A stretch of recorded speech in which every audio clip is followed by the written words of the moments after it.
Okay, we can stop. I'm hitting record. All right, thank you, lady. Let me hit this up. There we go. That's the phone. All right, you tell me when you're ready. All right. All right, go for it. 2. All right, this is episode 11 of the Tour de Todd Cycling Podcast. And again, I'm going to always say it. Thank you for lending your ears to listen to my dribble, my interviews, my fun. And today is one of those days where I know I always say it. I've got someone interesting and someone I've wanted to talk to for a while. But this is a man that has, to me, truly has an interesting story. You've got to remember him, Sterling Magnell. He's a professional. Rode for a number of teams, Monex, Toyota, Rock Racing, you name it. We had an interesting meeting the first time I ever met him years ago, but we just talked about it. And he actually remembers it, which makes me laugh. Joining me, as you guys see, is Sterling Magnell. I just want to say thank you, because I know you are on the other side of the world. Thank you for giving me some time, bro. Yeah, no, man, I'm glad to be here, especially to talk about my number one passion in the world, man. Cycling changed my life, and anything to that end is right up my alley. So I'm happy to be here and honored that you thought of me. Man, there was no question. I told my wife, I said, if there's one person in this podcast that I'm going to talk to, it was going to be you. Really? Yeah, very much so. Flattered. Thank you. Okay, so let me see if I got this right. 38 years old? That's right, man. Okay. Good call. 38. Born in Laguna, California? Laguna Beach. Laguna Beach. Tell me about growing up in Laguna Beach. I didn't actually grow up in Laguna Beach. Oh. My parents moved our family up to Sonoma County when I was around 2 years old. Mm-hmm. So what my was first that like? memory is actually, we were, man, my life growing up was very unusual. I was homeschooled the entire way. Wow. Yeah, I never stepped foot inside of a school building until I took my test for the GED when I was 17.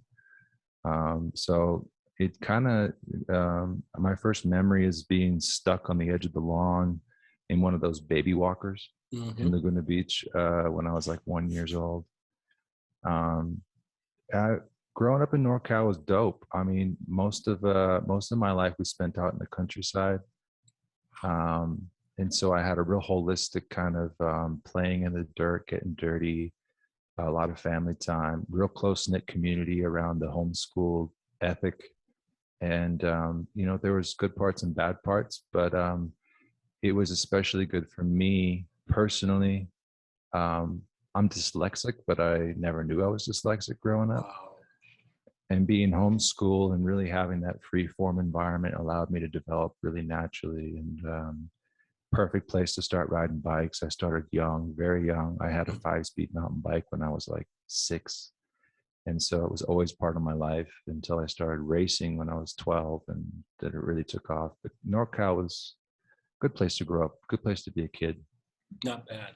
You started racing at 12. Did you know right away that was your passion?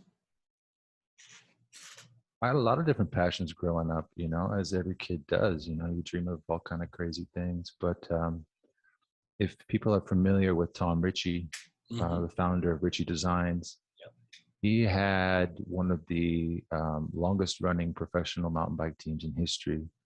And he had a professional mountain bike team. And my father and he were friends. My dad was doing some work for him. And I saw some media that he had, a magazine or something, about his team. And I had watched, we didn't have TV, but a friend of ours taped every year the Tour de France. So I'd grown up watching the Tour de France with my dad every year on tape. And so I knew what professional cycling was. We only really did mountain biking. And that was the light bulb moment for me when I realized you could be a professional mountain biker. Yeah. And so initially that was the impetus. I was just like, oh shit, I could do that. Yeah. And so immediately, like at age 12, I wanted to be a pro mountain biker. That's what I wanted to do. If I remember, one of the guys on his team that was total badass was Thomas Frischneck. Frischknecht? Yeah, Swiss Swiss guy. guy. He runs Team Scott now. Yeah, he was my Wow. inspiration. Did you ever Yeah. ride with him? Get a chance to spend some time around him? I didn't know, but I learned I learned a ton from Tom Ritchie himself. Yeah, not bad. Yeah. So when did you transfer your talent to the road? Well, right away after I did my first race, Tom Ritchie told my dad that the way to be fit, you had to train on the road, that you couldn't just train on the mountain bike. You needed to do training on the road. So I had a road bike pretty early on, old school steel, Oh yeah. wires coming out of the brakes, toe straps, but I trained on the road, and I did my first road race when I was 13 the next year. And I did both for a number of years. I didn't switch my sole focus to the road until I was 15, 16. Not bad, not bad. How did you do on your mountain bike? Were you pretty successful? I was national champion when I was 14. Wow. So you knew Yeah, right, you 14 had and talent under. right away. Yeah, I mean, I guess so, yeah. Damn, national champion at 14? For 14 and under, yeah. That's pretty good. Jesus. Okay, so when you started how was racing as a 15-year-old on in California? Was that pretty competitive? It was amazing. I mean, we kind of went back and forth between NorCal and SoCal. I met my first teammate was this guy, Devin Hoffweeks. His dad worked for Ritchie Designs, and we went to a lot of races together. There was this race called Best of the West Stage Race up in Oregon. Anyone you talk to from my generation will remember that race. And we would go down to SoCal for, Redlands, Criterium, a few other races. And it was a really good learning experience. There's actually something there that is really key, which was access to a plethora of low risk, very modest practice crits, Yeah. weekly criteriums, and group rides, where you get to learn by osmosis sort of these memes of how to move in the peloton, how to draft, where to be, what feels right, what doesn't, how to experiment. And you just have so many racing and rate, like, not, you don't necessarily pin a number on every time, but so many opportunities to line up with a group. I was racing with adults by the time I was 13. I do the junior race and also the senior race. Wow. So that's how we learned. I mean, that everyone from my generation, that's what we did. We just took every racing opportunity there was. And by the time we were 17, 18, we had, who knows how many races we'd done. So your progression, you were able to hone your skills quite right away. Yeah, that's essential. I mean, that's how you learn to be a bike racer is being around bike racers. For example, in Santa Rosa, which is the closest town to where I grew up, they had a weekly criterium every Tuesday night during the summer months. And, they had an A, B, and C race. And I would start with the C race. First time out, I got dropped. Second time out, I got dropped with like 2 laps to go. Third time out, I could hang. And by the end of the summer, I was competing for the win. And by the next year, I was in the A race. And the A race would have professionals in it. Damn. So that's how you learn. Yeah, yeah. Did you ever when did you start to get the look from the national team or anything like that? Well, there was a group of us that were, I guess, kind of dominant, and we got the look almost right away. I think, like, the first international race I did actually when I was 16. Rasan and I got invited to do the Tour of Abitibi up in Canada, which is a UCI junior race by Team Hot Tubes, which is still running to this day. Hot Tubes is probably the legendary junior development team in America. Yeah. And funny story, since I was actually still 16, I wasn't supposed to be in the race because UCI junior racing is 17 years and 18 years. So I almost got kicked out of the race, actually. Damn. But I was in the young leaders jersey and I was on the podium in the GC. And so they kind of couldn't kick me out. Mm-hmm. And I think we went up there, and I think Rasan won like 4 stages or something ridiculous like that. And Jesus. so from that point on, we were just part of that. You know, we were top 10 in the country. I mean, I was national road champion when I was 15. You know, Rasan had titles in the track. There was a group of other guys, you know, some guys from Pennsylvania, Jonathan Retzik, you know, there's a bunch of guys from that generation that were doing well. And I think, you know, you go through the ranks, you get invited to like regional camps and stuff like that. But I think from 99 on, I mean, we were just sort of shoo-ins for the national team for a few years there. How did that shape you as a rider? And more importantly, as a person, because you're getting to do things a lot of young folks don't get to do, travel the world. Well, my experience is is very unique. Like I mentioned, my upbringing was so unorthodox that for me, I became really proficient. I had a really high level of racing acumen very early, even racing against adults. So if you put me on a bike, I was super proficient. And that was a language that I spoke really well anywhere. I was really confident. Off the bike, I was a fish out of water. I didn't know anything about culture. I didn't know anything about, knew very little about music. I never saw any movies. And so I struggled to relate to my peers for most of my junior career. I slowly started catching on. And so, but really it is the bike that was my ticket to the world, you could say, that exposed me to, I went straight from living in the country to being exposed to a whole multitude of diverse cultures. And so I just sort of thought that was normal. I thought that people were just people, and wherever my friends were from, that's where they were from. And I mean, we went on a 3-month racing trip to Europe in 2000. I would have been 17. And so I don't know, you just get used to, you just get used to getting inputs from everywhere, really. And I think that sort of global experience, that mindset, is something that has been a theme for me of my life, really. Not bad. How was your under 23? I started to struggle. I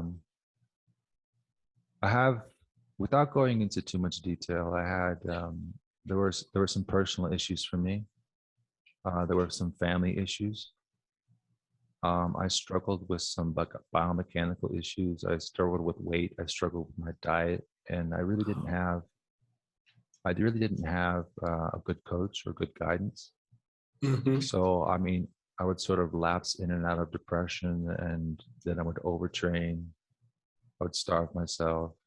And I was on the under 23 national team, and I went to Belgium for, almost a full season in 2002 when I was 19. Got my ass kicked.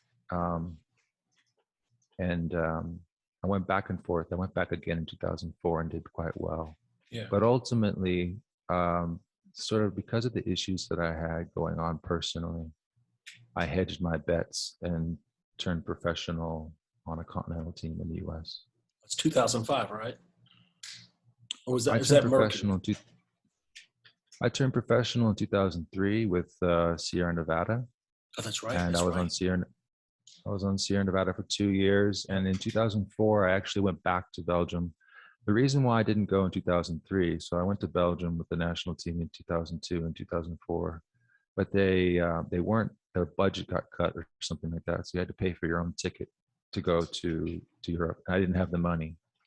So, I mean, in 2004, I was working as a busboy and racing. And what actually got me back to Europe was some people that lived in the same town that I was in sponsored me. They paid for my ticket and started supporting me. And they sponsored me through 2004 and 2005 and even into 2007. They really changed a lot for me. I mean, without that personal sponsor, it would have been a different story probably. Talk to me about that racing in Belgium. I mean, you said when you first went, you got your butt kicked to the point where you were doing well eventually. I think, was that just necessarily, was that a situation of just getting stronger and learning the racing nuances of racing in Belgium?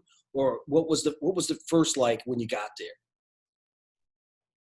Well, I mean, you got to rewind the clock a little bit. We went for the first time when I was 17, Mm-hmm. and I got my ass handed to me pretty well there too. I won one Wow. small race in Belgium, a kermesse race. The next year, when I was 18, I went to Belgium for like a month with Team Hot Tubes, which was then they had called themselves Saturn Development for a little while. And I actually won a big race. I won the Junior Ghent Wevelgem. And Wow. so, yeah, I think the only person to have won that race since me that's from the US is, what's his name? The kid on Trek now. Quinn Simmons. Anyways, yeah, he won the race, and everyone thinks he's the first one, but I got there first. There you go. um, but but yeah, so I had a knack for. I'm a big guy. I have a knack for crosswinds. I'm really good on cobblestones, on pave.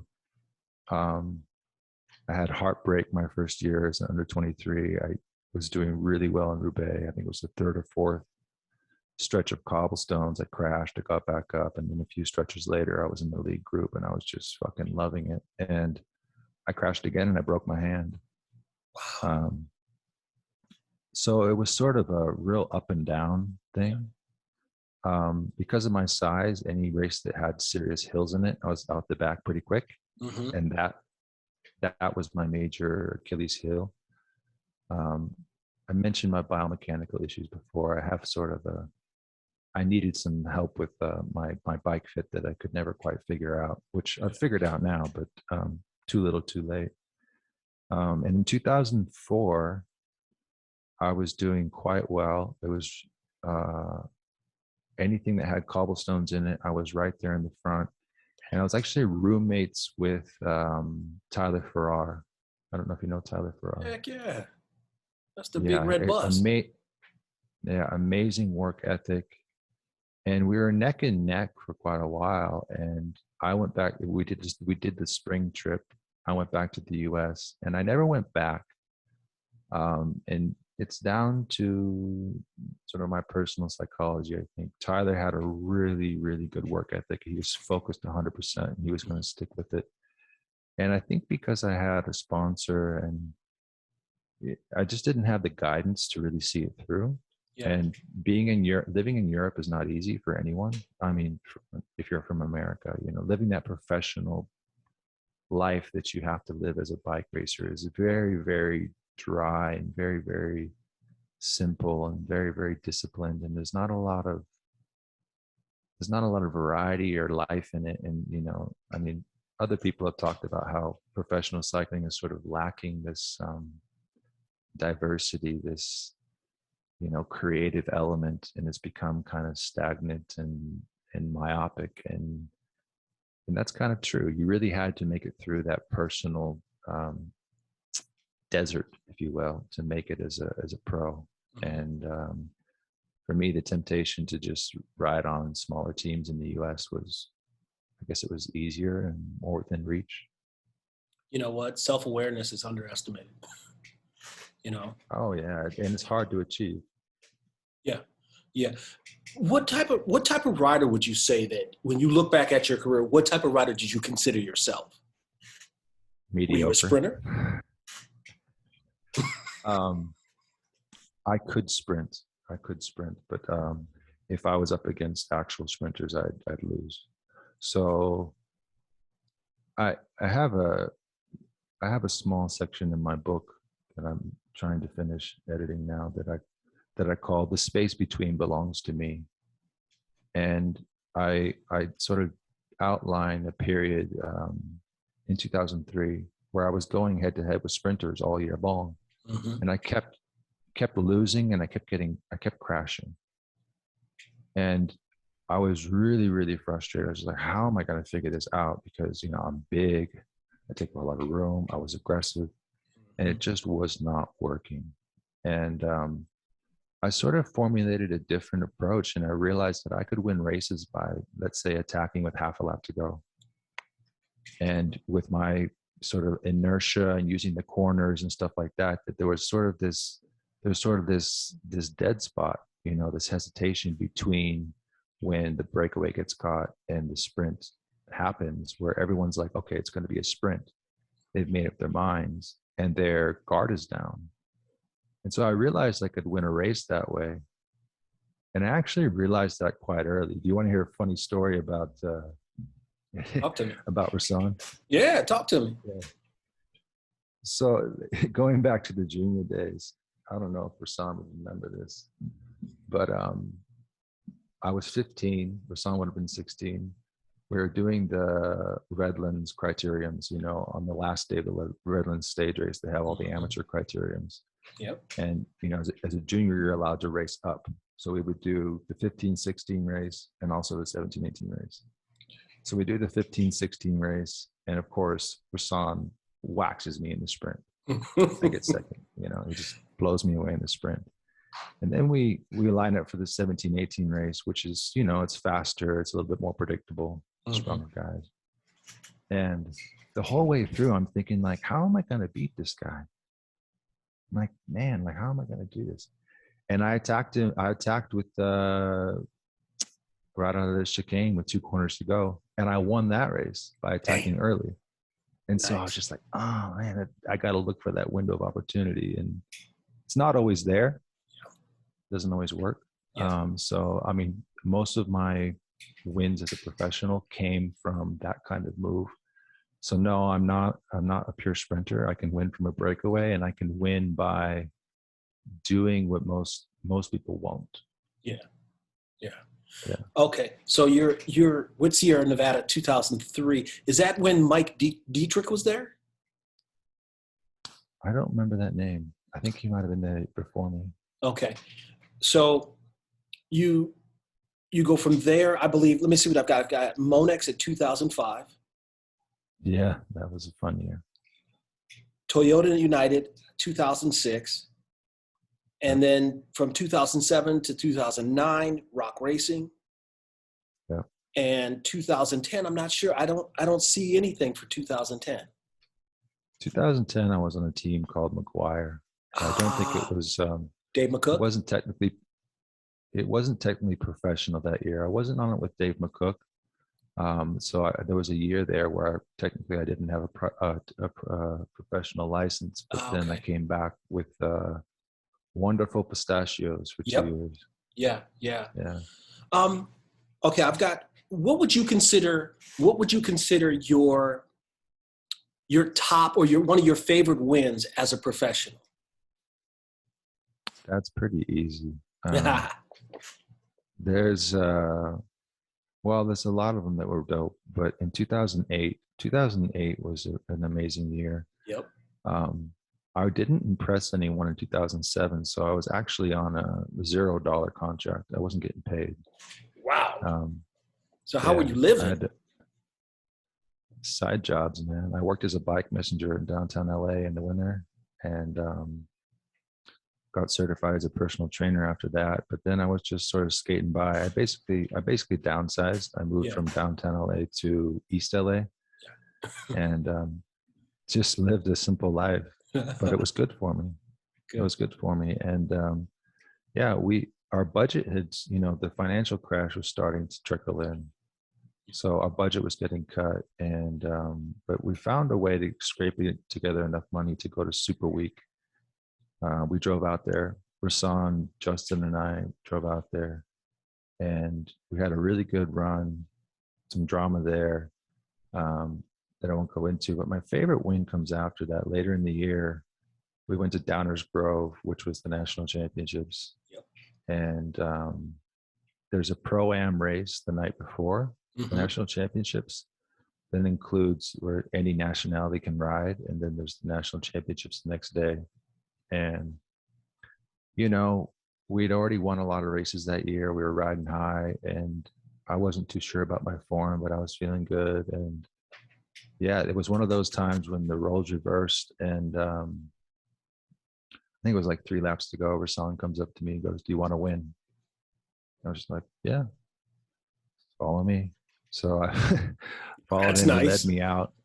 Yeah, he led me out. But like I was saying before, I'm not a pure sprinter. So even with a lead out, if I've got sprinters right behind me, I'm going to lose. So he led me out, and then I jumped with 3 corners to go. So about 500 meters to go. Yeah. And I won by like, I think, I don't know, 3 or 4 bike lengths. I think Kirk O'Bee was second. And then Rasan absolutely dominated the next day and was national champion. And so that win is probably one of my favorites because it was just such a team effort and we had such a great group of guys. And it was just sort of the joy of seeing our work pay off and just knowing how to race. It was just good racing. It was just really taking it to them. And it was a dope ass weekend. And I think it's a highlight in all of our memories. Nice, nice. So when did you decide to retire? Was it 2013? Yeah, I mean, well, we all know what happened in 2013. Lance Armstrong, reasoned decision, and I don't know how many guys were out of a job after that. Mm-hmm. The jobs. I mean, if you weren't one of the top guys, there really wasn't a place for you. So, and I wasn't. I mean, I was sort of floundering on Wonderful Pistachios, and I don't want to blame the end of my career solely on that. The truth is that I underachieved my whole career, and I had some personal issues, I had some physical issues, this and that. But I'm an alcoholic, and I drank a lot throughout my whole career, and that held me back a lot. So, I really can't blame anyone else. And so, when I retired, it was sort of, I don't know if it was by choice, but it was kind of time, basically. You just know. So, well, I wouldn't say I knew. I just didn't have really any options. I'd had a good year with Wonderful Pistachios. I was managing the team and racing, and I was getting really good results, a lot of top fives, a lot of podiums. Yeah. But the sponsor just wasn't there. And so I don't know if the team folded or the jobs just weren't there. And, my girlfriend at the time was kind of like, when are you going to get a real job kind of thing. Yeah. Yeah. And, so for a couple of years there, I was just like, all right, well, maybe I'm going to live a normal life now. So 2015, that was a big change in your life. You moved onto the other side of the world and became the national team coach for Rwanda. Okay, I've got to ask you this. How in the world did that come about?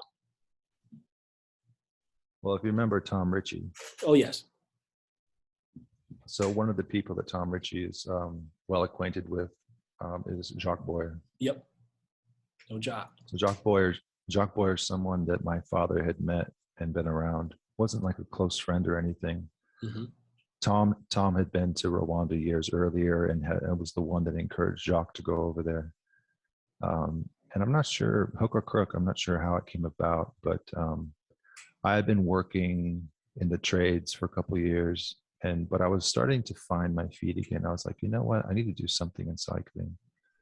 And I had just gotten sober, and out of the blue, Jacques Boyer called my dad and said, ask your son if he wants to come over here and coach.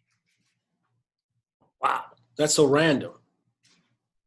So I think someone had seen a little bit of my journey on Facebook or something like that. It's just thought maybe I was in the right place or something, but not completely random. No. Wow. So it sounded random when I heard it. And my first response was, "Are you crazy?" But you did. I'm not going to do that. Well, yeah, I was. I was single. I was living a very pared down life.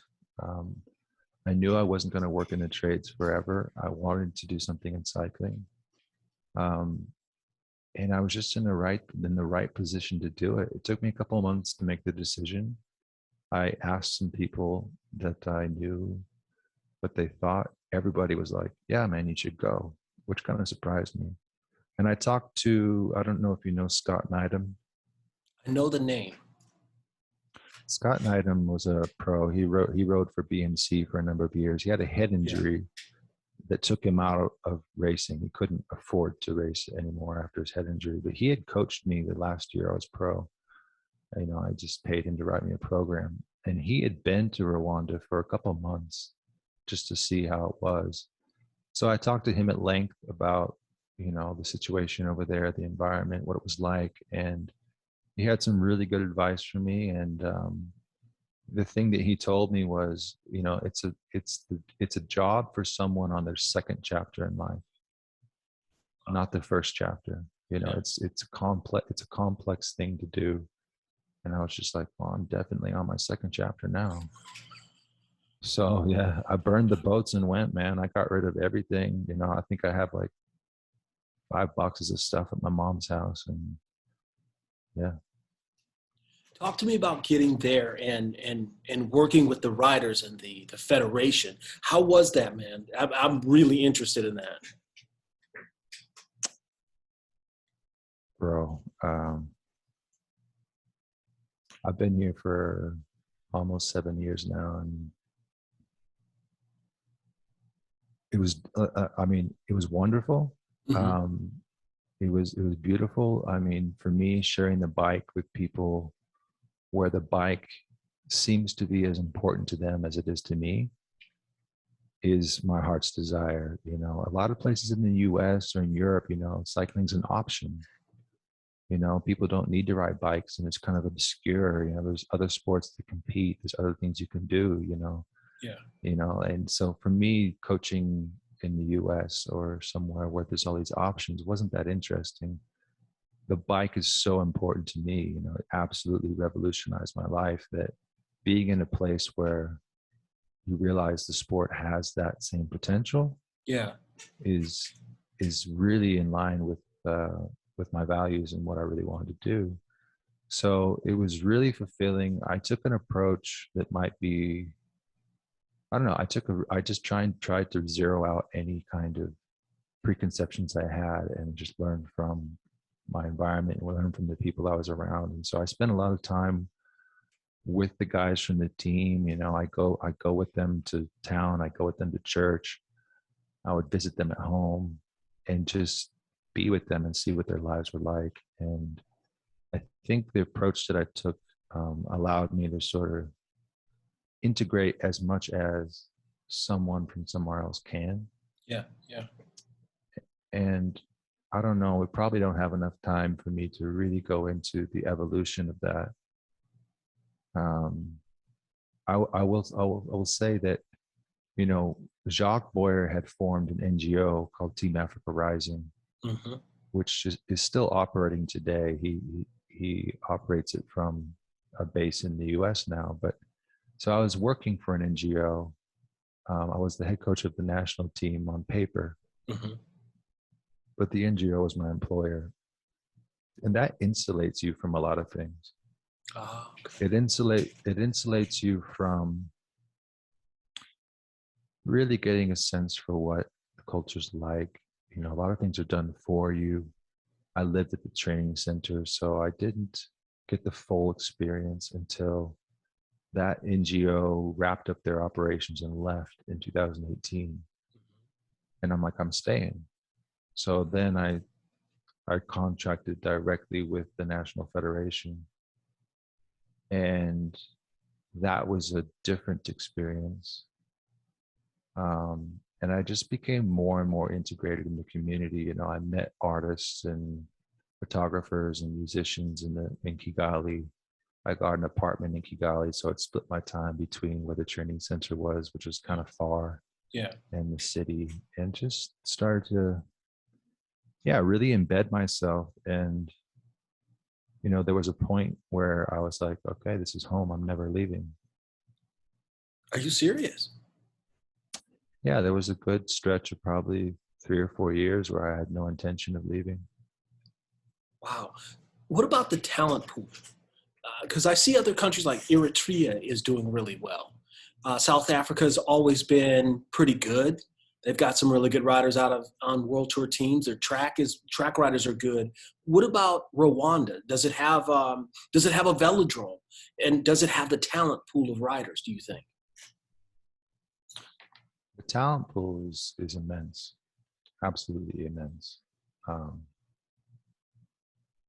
like I said, I don't know if we really have enough time to do this.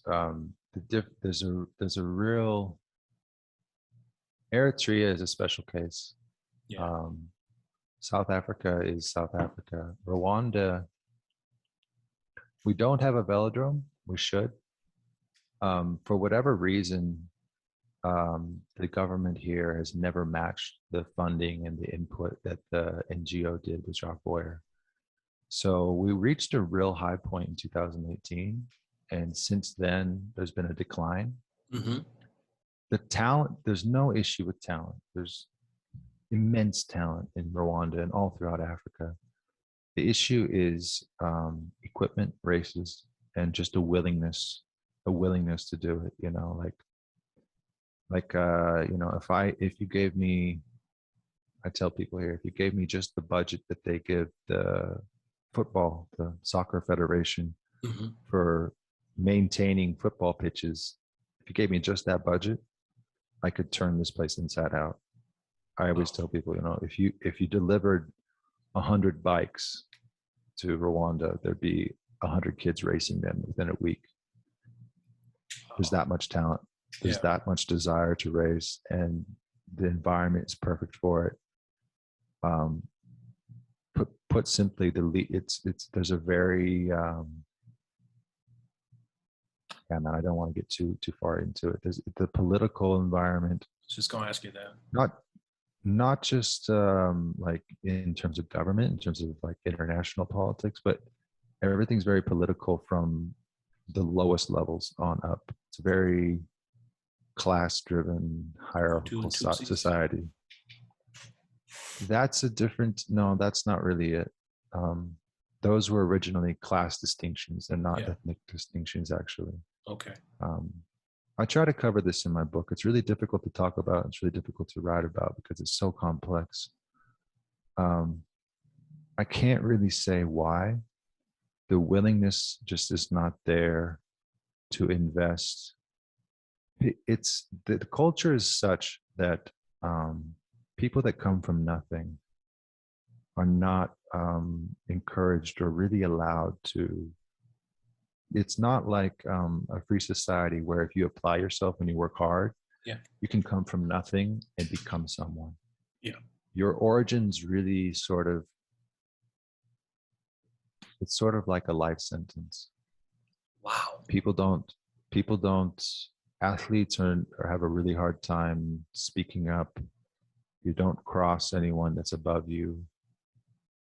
And people are mostly interested in maintaining their position in the hierarchy, if you will. Mm-hmm. And so everything sort of just trickles downwards. There's not much that comes up. And basically, virtually every athlete that has been in the sport that has, become a member of the national team or turned professional, they come from, the Umudugu in the rural areas. They don't come from the capital city. They don't come from elite, wealthy families. They're kids with humble backgrounds. And so they're sort of stuck there in a way. And there's just not the willingness or the funding to do what needs to be done, to run races, to get equipment. It's very easy. It's so simple. And I'm butchering it because it's complex. Understood. And it breaks my heart, but you can't want things for other people, I know the kids want to race. I know the kids from the Umudugu want to race. I know that, and it breaks my heart because a lot of them have, constantly come to me like, Coach, I want to race. How can I race? I'm just like, we don't have bikes. There's no races. Like, I don't have the power to snap my fingers and make you a bike racer. I have to have cooperation from sports leadership, and I really can't say it's just not there, and maybe someone else can do it. It is for for the community here. Um, it's sort of been a really heartbreaking decline since 2018, and now it's really heartbreaking to see where it's at the moment. Wow. So you ended up leaving 2020. You guys ended up parting ways, but you decided to stay in Rwanda. Um, you have something going on. I've been checking it out. It's Volsavant. Can you explain that Yeah, to me? yeah. So the NGO left in 2018, so I was on my own from early 2018 on, um, and I had relationships here that kept me here that were very meaningful to me. Volsavant is just my coaching brand. Mm-hmm.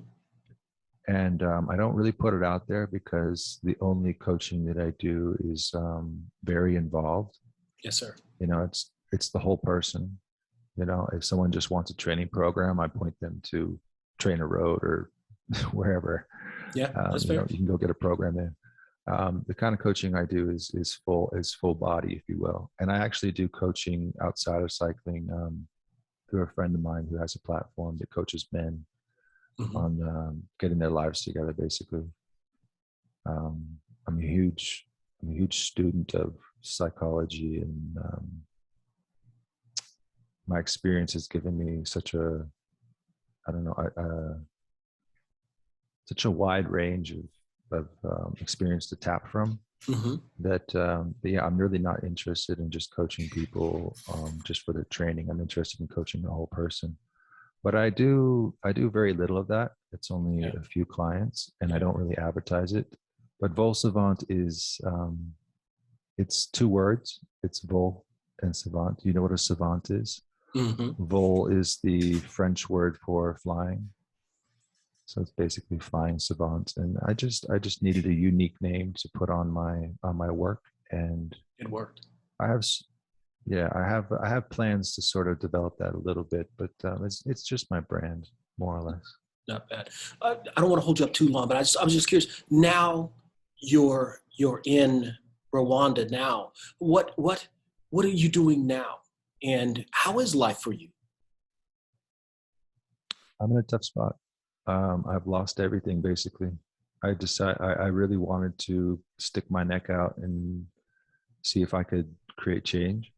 Yes, sir. And like I said, we don't really have long enough to cover all that, but I did stick my neck out, and it got chopped off.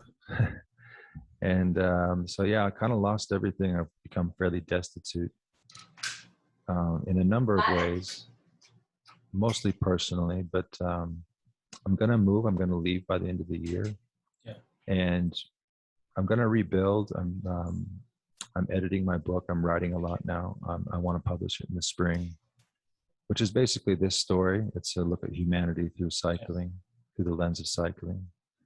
And I'm in discussions with people from. I have colleagues in Nigeria. I have colleagues in Morocco, in Dubai, Mm-hmm. and I'm going to do whatever I have to continue pursuing this dream of creating a racing culture that has access to those types of races and bikes like I had when I was a kid. All those Yeah. races where you learn, that's the main thing. So I want to go somewhere where I can hold, you know, modest criteriums every week, every month, Yeah. and where we can import things more easily, where there's more cooperation. And then, you know, there's so many kids that I know from, you know, other countries, you know, Burkina Faso, Ethiopia, and they have, there's so much talent out there Mm-hmm. that what we really need is what we really need is a new racing league. Um, we probably have to do a part two to get Yes, I'd into like to. why.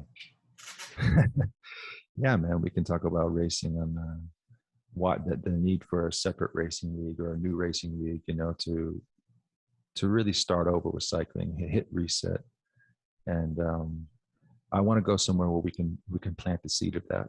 I'm looking at Casablanca right now, They have a UCI team there, and there's some people there that seem willing. But I just want to go somewhere and really drive it home for people that what they need is not big sponsors, it's not international races, it's just humble racing as often as possible, as many bikes as possible. Put as many kids on the bikes as you can, and the thing happens by itself. Every time, if you have enough bikes and enough events, every time you line up for a race, no matter how small that race is, magic happens. It's a magical format. And that's the only thing that we're really missing. The talent is there. There's so much talent on this continent. Mm-hmm. And if this bike racing thing can begin to get wings under it, I think it can really impact a lot of communities and a lot of areas that could really use it. Not bad. You said you're right. I want to touch on this. You said you were writing a book. Do you have a title for it? And when do you expect it to come out? I'd love to see it published in the spring. I'm struggling through the edit. It's almost 500 pages, and I'm trying to shorten it a little bit. The title is Good Faith, Bad Math, and the Holy Spirit. A little bit tongue in cheek, but it's basically it's a look at humanity through the lens of cycling, mm-hmm. and a little bit narrower lens, which is cycling in Africa, and of course the impossibly narrow lens of my own experience. But I'm doing my best to explain things that I don't see really parsed out very well in other books about cycling. Just about how nuanced and how magical it really is. Like what a peloton is, what's happening in a peloton, and how I call cycling the most accessible, nuanced, and economic form for change in the world. Yeah. And I defend that claim in the book, and I'm really trying to hand people a snapshot of just what this sport can do, especially in a place like Africa and for humanity. Yeah. And that's sort of my calling, I think. It changed my life, and I'm doing my best to pay it forward and keep the ball rolling. Man, thank you. I just want to tell you this, man. Sitting here talking to you has been a treat for me.